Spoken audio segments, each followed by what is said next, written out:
Assalamualaikum warahmatullahi wabarakatuh. Perkenalkan, nama saya Galih Pamungkas, asal manajemen 19C. Di sini saya akan mereview film yang berjudul Cowboy Kampus. Sosok Pidik Baik udah dikenal pembaca novel romantis maupun penggemar lagu-lagu The Panas Dalam. Dirinya makin tenar ketika trilogi novel Dylan dibuat filmnya. Ternyata banyak cerita dan menarik yang dialami seniman Bandung ini saat remaja. Kisahnya akan dituangkan dalam film ini, yaitu Cowboy Kampus, menceritakan Pidik Baik atau yang diperankan oleh Jason Ranti, Nino yang diperankan oleh Ricky Harun, Denny yang diperankan oleh Bisma Karisma, Erwin yang diperankan oleh David John Skep, dan Dik Dik yang diperankan oleh Migdad Adusi yang menjadi Cowboy Kampus di ITB. Ketika momen Orde Baru, mereka lebih memilih mengkritik lewat sisi kreatif dibandingkan turun ke jalan. Nah, melalui sebuah lagu yang dinyanyikan band The Panas Dalam yang dibentuk pada tahun 1995 hingga akhirnya tergegas sebuah negara fiktif meski hanya beranggotakan 18 warga saja. Lalu, bagaimana cara mereka berkreasi ketika banyak mahasiswa berbondong-bondong turun ke jalan? Nah, dari lagu-lagu The Panas Dalam membentuk sebuah cerita. Bukan berarti filmnya drama musikal. Soalnya enggak ada unsur tarian sebagai alat komunikasi hiburan. Film yang digarap Pidik Baik dan Tubagus Dedi ini memang memakai lagu sebagai pelengkap cerita. Total, ada 16 lagu The Panas Dalam yang menghiasi film Cowboy Kampus ini. Alur yang disampaikan dengan sederhana membuat film ini layak jadi pilihan ketika kalian lelah dengan kerjaan yang tak kunjung usai. Komedi yang ditampilkan juga bukan lelucon yang sering dilayangkan oleh komedi atau komika lainnya, melainkan dari dialog dan gerak-gerak polos ala mahasiswa saat itu.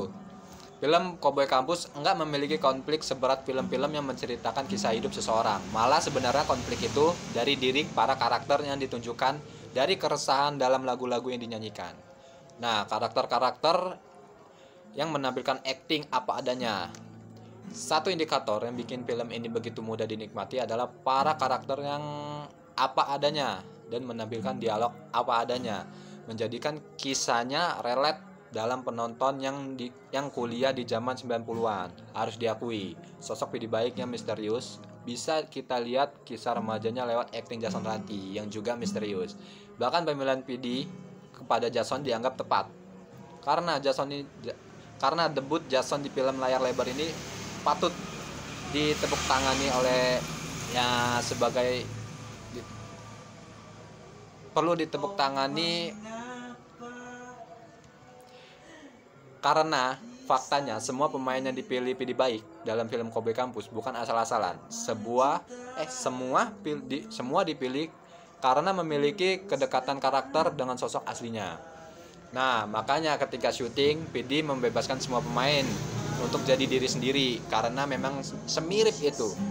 Bisma Karisma sebagai Denny, Ricky Harun sebagai Nino, David John Skep sebagai Erwin, dan Migdad Adusi sebagai Dik Dik memiliki karismetri yang apik. Bersama Jason, mereka seakan udah bersahabat lama. Sementara pemain pendukung seperti Vini, JKT48, Jennifer Lepas, Anfa Sapitri, Stevi Jamora, Danila Riyadi, dan Christina Kolodam enggak hanya bikin film jadi meriah, tapi juga berperan dalam sejarah The Panas Dalam. Nah, bangkitkan nostalgia lewat visual era 90-an.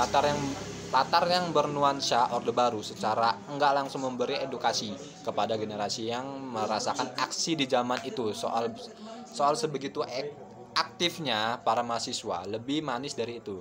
Seperti adegan naksir junior, sakit hati karena ditolak, teleponan di wartel, atau pacaran di telepon umum, bisa kalian nikmati.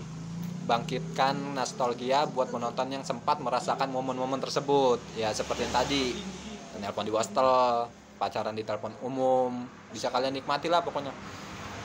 Nah, terlebih lagu-lagunya punya lirik yang to the point, bikin yang mendengarkan sadar soal realita di zaman itu. Pendapat saya tentang film Cowboy Kampus ini bisa menafsirkan bagaimana mengkritik juga mengkritik atau mengkritis, tidak juga dapat diturun langsung ke jalan, melainkan dalam sebuah lagu juga bisa.